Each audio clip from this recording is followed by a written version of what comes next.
So here we have a Triumph TT600 2004 plate with aftermarket. It's like a blue flame exhaust, carbon fibre, whatever that is. So I'll tell you what, let's get on it. So sit back, relax, and watch the video.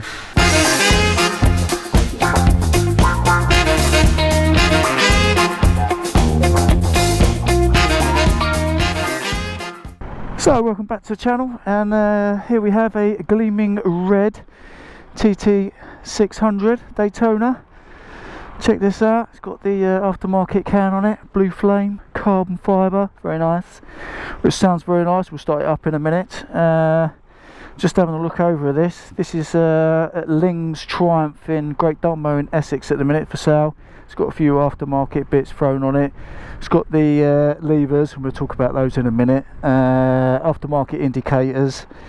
It's got a few scratches, got a little ding there. Mirrors that are a bit corroded, but apart from that, aftermarket on there. Got a carbon fibre chain guard going on in there. And we've got a bit of a ding there. Looks like someone's scratched it on there. Anyway, let's get on it and see what it's what it feels like. So I'm 6'1". I'm about 15 stone at the minute. He's a fat boy. Start it up. Listen to that exhaust.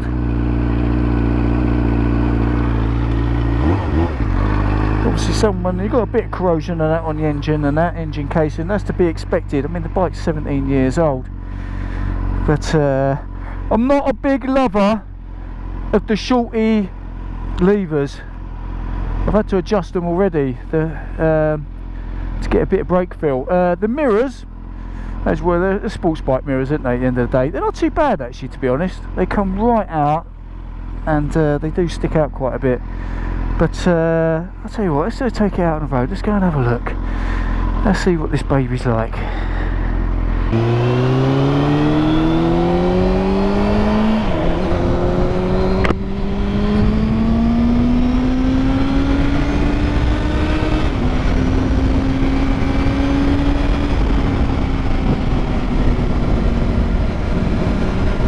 Right, while we're pooching along, let's take a look at the cockpit. So what we got in here. So as you can see, digital speedo, odometer, got turn signal lights, obviously your high beam light comes on there, neutral sign, and obviously your fuel light when you start to run out of fuel. Got your trip meter down there, done 76 miles, obviously reset button, select button, obviously switch through to change menus, and then you've got your rev counter here. Oh my, the rev counter, not too sure about that. Starts at 2,000, goes all the way around to 16,000 red line. Look at that. Woo. So what else we got? Cable clutch, and then all your normal stuff, all your signal, turn signals in the places that you would expect them to be. Like I said, this has got the shorty levers. Someone's obviously put these on aftermarket. I am not a big lover. I've got big hands, so my hands, I'm trying to, they're like running out of space on these shorty levers. Yeah, not a big lover of that. Just want to say, stand corrected, that wasn't another trip meter, that is the temperature gauge for the bike. I just saw that because the oil warning light just come on as well. So just correct myself there, that's not the, it's not another trip meter, because the trip meter and the odometer is up here. It's mean looking from the front, isn't it? Look at that. It's good to see that they've got where they have both the lights. I don't like it where you get like the main beam and then the high beam on one side, because all you do is get people flashing you up all the time. The exhausts don't sound too bad either. Check that out. Sounds a monster. Nice raspy sound to it.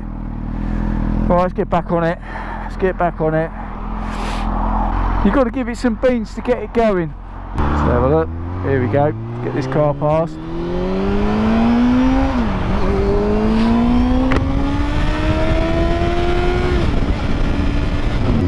Yeah, what I'm finding with this is, it might be the bike. I don't know if there's something going on with the bearings or something in the headstock, but normally you push down on the levers and you get that, you know, to lean it over, so you give it opposite. It's not liking that.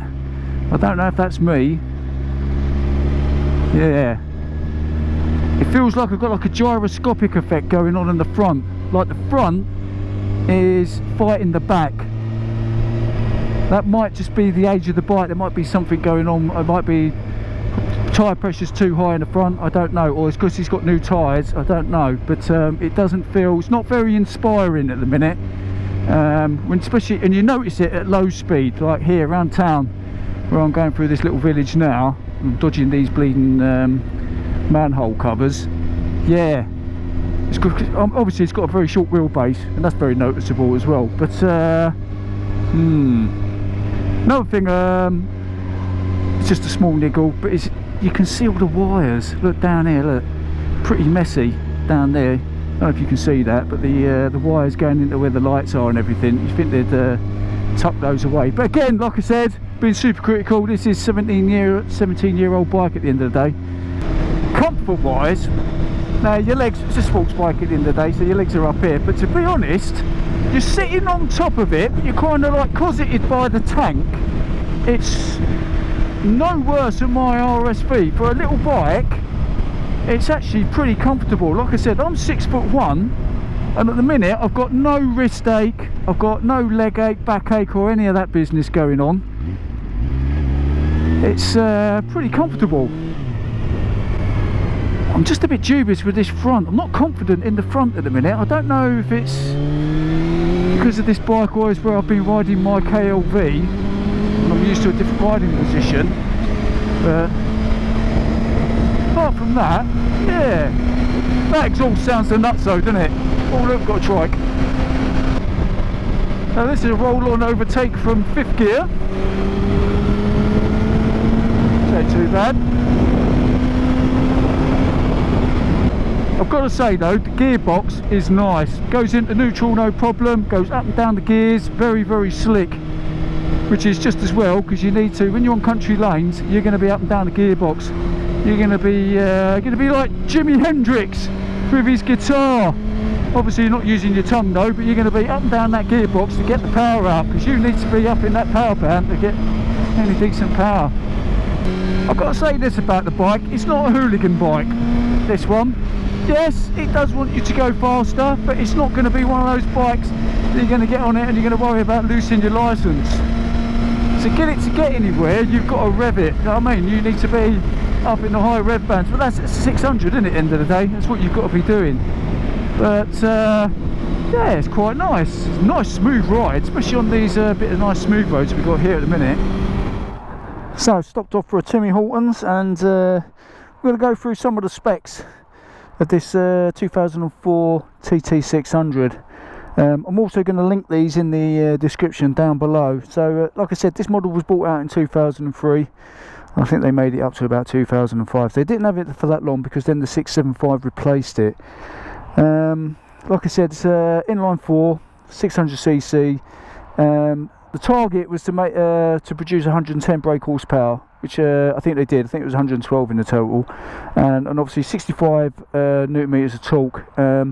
The peak power of this thing is about 12,500 revs, and as I said, I'll link it down below, and the torque is at 11,000 revs. So yeah, it's a 600.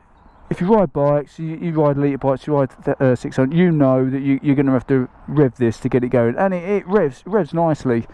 Other spec as well, bike's got a 32-inch seat height, which is ideal for me because I've got a 32-inch inside leg. You can see there the petrol tank absolutely dominates the bike there, and you can see the mirrors obviously stick out quite a bit. But I do like the seat hump on the back. But yes, overall I think if you're a new rider, one of these, it's a bit different. It's a bit Marmite, bit chalk and cheese. You know, if you don't want a Japanese bike, get yourself one of these. They're appreciating in value as well, I think, the old TT600s at the minute as well, because there's not that many about. Obviously the styling as well, some people might like it, some people don't. I seem to think it looks quite nice. It's one of them bikes, like they say, isn't it? If you don't look at your bike when you walk away, then it's not the bike for you. And when you walk up to it, it does look Yeah, it does look very sexy. So anyway, yeah, that's my review of the TT600. I hope you like it. Little Triumph, little baby Triumph, and I've got other videos, so if you like the channel, like I always say, give us a thumbs up. If you haven't subscribed to my channel, give us a subscribe, it'd be great. And I'll see you in the next video. And that is Jim Diesel, out.